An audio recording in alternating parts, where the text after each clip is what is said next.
Good morning, Leanne here at Leanne Masry on YouTube. Welcome to another beautiful Florida morning.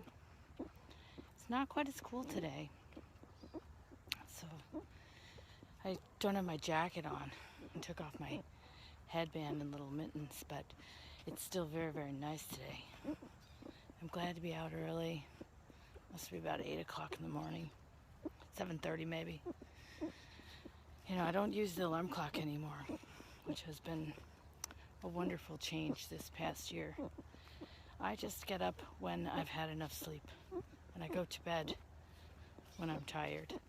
And that is the natural rhythm of our bodies that I think many of us have completely lost touch with.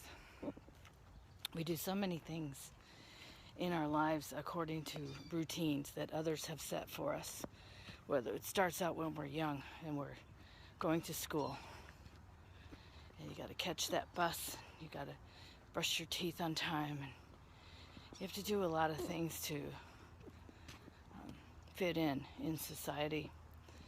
And then you have to take your tests and get your grades before you can move ahead and advance in society or school.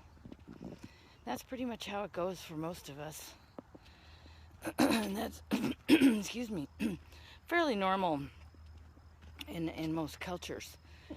We have to all get along. We can't send a single school bus for every kid that decides they're ready now. We can't start the class over for every kid that kind of wanders in. And it's the same way in our jobs. When we work for other people, we all agree to get there at a certain time, and we all agree to go home at a certain time, so that while we're there together, we can perform work cooperatively. And that's a very interesting concept, and it works very well. And that's how commerce is founded. On the other hand, if you work for yourself, you can set your own hours. You can decide where and when you want to work, how hard you want to work, and you get to decide for yourself if you're doing enough work or too much work, or if your work is effective or not. And that's a very different paradigm, a very different mentality. And most of the population does not have much desire or need or a familiarity with that mentality. And it takes a little bit to get used to it, but by the same token, it offers so many wonderful rewards. And that's what I wanted to talk to you about today, was the freedom of being your own boss and the risks of being an entrepreneur. So, first of all, we have to decide what it is that we need and want in our lives, and then set about going to get that. And then how we go about getting that is kind of up for grabs. It's our life, so just because your parents wanted you to be a doctor doesn't mean you have to be a doctor. Just because they told you that, you couldn't do something doesn't mean that you can't. Just because you don't have any confidence in yourself, maybe, doesn't mean that you can't get any.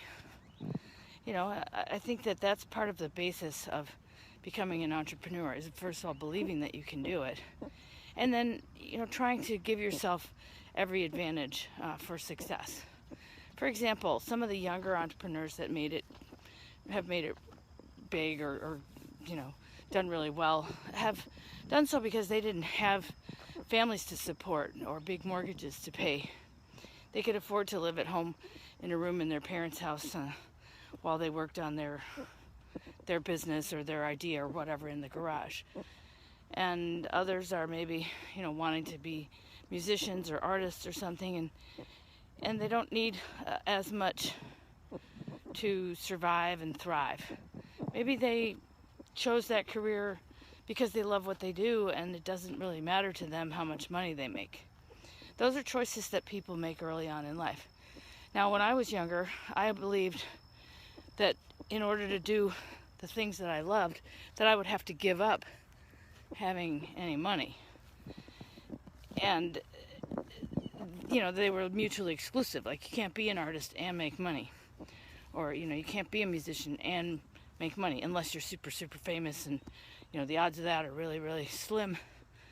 So do you want to bank your whole future on these slim odds, So that idea didn't appeal to me when I was younger, and I went into a career that I thought would give me a better chance of making money, because that was important to me. But I now realize that you can have both things. If you limit yourself and you say, oh, I can't do that, I have to pick a different career, I can't like my job and make money, well, then that's exactly the future that you're going to create for yourself. That's a limiting belief, and it will shape every decision you make from that point forward. So believing that you can do something is part of the discipline, the challenge. I'm not sure how you call it, but a lot of times you need to believe in yourself before you actually get to your success point. Now, for those of us who waited to become an entrepreneur until later in life, sometimes that makes sense too. Maybe our kids are grown. We have now the time for ourselves to maybe indulge in something that we want to do, have wanted to do all our lives but never did. It's our time now. Maybe we have some money put aside that we can afford to take a new risk, do something that we didn't previously think we could do, and explore those limiting beliefs.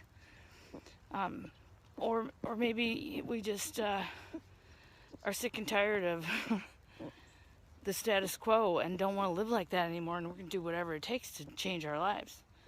There's a lot of reasons why people become entrepreneurs, but there's a lot of reasons why people quit too. They fail to stick to it.